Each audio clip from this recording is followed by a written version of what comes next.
এখানকার ভোটার জনগণ সহ সকল রাজনৈতিক দল জনগণের পক্ষ থেকে আমি তার প্রতি আমাদের বিনম্র শ্রদ্ধা এবং সম্মান জ্ঞাপন করছি। আমি এখানে বসে চিন্তা করছিলাম, দুদুভাই যখন বলছিলেন কার্ল মার্কসের একটা বিখ্যাত কথা অনেক আগে পড়া, বলছিলেন যে এটা হলো ফরাসি দেশে যখন ক্লাস স্ট্রাগল চলছে তার একটা ভূমিকা লিখতে, যে ইতিহাস কখনো কখনো ব্যাক বেঞ্চারদেরকে সামনে নিয়ে আসে, তারা একটা সময়ের একটা যুগের তারা কিন্তু প্রতিনিধি হয়ে ওঠেন, কণ্ঠস্বর তারা হয়ে ওঠেন। আর যেটা বলছিলেন যে বেগম জিয়া, তিনি তার যে যাত্রা যেটা বলছিলেন, একজন গৃহবধূর জীবন থেকে সময় অবস্থা তাকে রাজনীতিকে যুক্ত করেন এবং এরপরে গোটা এরশাদ বিরোধী যে সামরিক স্বৈরতন্ত্র বিরোধী আন্দোলন, সে আন্দোলনে ধাপে ধাপে মনে হয় তিনি মানুষের কণ্ঠস্বর, মানুষের যে আকুতি সামরিকতন্ত্রের বিরুদ্ধে, গণতন্ত্রের জন্য, ভোটাধিকারের জন্য, একটা নির্বাচিত সরকারের জন্য, এটাকে তিনি ধারণ করতে পেরেছিলেন। এবং সবচেয়ে গুরুত্বপূর্ণ যেটা দাঁড়ালো, আপনি নিশ্চয় মনে আছে 86 সালে শেখ হাসিনা যখন তিনি চট্টগ্রামে যে বললেন এরশাদের অধীনে যারা নির্বাচন করে বিকেলবেলা বললেন তারা হবে জাতীয় বেঈমান, তখন আমরা 8 দল 7 দল 5 দল, আমরা তখন 5 দলে, বিএনপি নেতৃত্বে তখন 7 দল, আর আওয়ামী লীগের নেতৃত্বে তখন হচ্ছে 8 দল 7 দল 5 দল 86 সালে। তারপরে রাত্রে গভীরে এসে তারপরে তিনি এরশাদের অধীনে নির্বাচনের ব্যাপারে যাওয়ার সিদ্ধান্ত গ্রহণ করলেন। তখন বেগম খালেদা জিয়ার যে ভূমিকা, যে তিনি স্বৈরতন্ত্রের বিরুদ্ধে তিনি লড়তে চান, বার্তাটা খুব স্পষ্ট করেই তিনি দিয়েছিলেন, সেটা গোটা স্বৈরতন্ত্র বিরোধী আন্দোলনকে নতুন প্রাণ, নতুন উদ্দীপনা, নতুন জায়গাটা তৈরি করে। এখন যারা নানা প্রশ্নে গণতন্ত্রের কথা বলেন, তারাও তখন আওয়ামী লীগের সঙ্গে ওই নির্বাচনে তারাও তখন অংশ নিয়েছিলেন, কেউ 86 সালে, কেউ পরবর্তীকালে 88 সালে। কিন্তু বেগম জিয়া, তার সুযোগ ছিল তার অধীনে তার যাওয়ার জন্য, কিন্তু এই জায়গাটা তিনি কখনো কোনো চাপ বলি, হুমকি বলি, চাপ ছিল, হুমকি ছিল, এমনকি প্রলোভনের জায়গাটাও ছিল, সে ফাঁদে তিনি কিন্তু পা দেননি।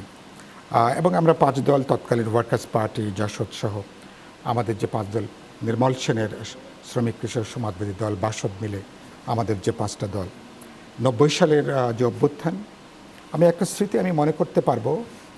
তিনি 91 সালে তিনি যখন প্রথম শপথ গ্রহণ করলেন, আমরা একটা কার্সি কলে গিয়েছিলাম তৎকালীন ওয়ার্কার্স পার্টির পলিট ব্যুরোতে, আমি তখন ইয়াংগেস্ট মেম্বার পলিট ব্যুরোর 91 সালে।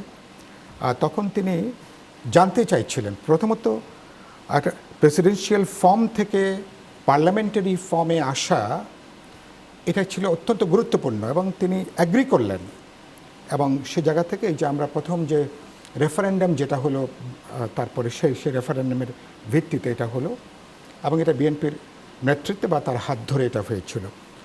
ওই বৈঠকটা 91 সালে তিনি জানতে চাইছিলেন যে এবং খুব খোলামেলা, যে আমার তো রাষ্ট্র পরিচালনার সরকার কোনো অভিজ্ঞতা নাই, আপনারা তো মানে আমাদের পার্টির যারা সিনিয়ররা ছিলেন বলছিলেন আপনাদের দীর্ঘ অভিজ্ঞতা, আপনাদের কোনো পরামর্শ আছে কিনা, প্রথম 100 দিনের জন্য, 6 মাসের জন্য আমার সরকারের প্রায়োরিটিসগুলো কী হতে পারে, যেটা তখন আমাকে খুব মুগ্ধ করেছিল। তার এই যে কনফিডেন্সে নেওয়া, জানতে চাওয়া, বুঝতে চাওয়াটা, এটা একটা বড় জায়গা। পরবর্তীকালে আমি ওনার সঙ্গে তখন দেখা হয়েছে আন্দোলনের সময়, তখন 3বার 4বার বিভিন্ন সময় তার সঙ্গে দেখা হয়েছে।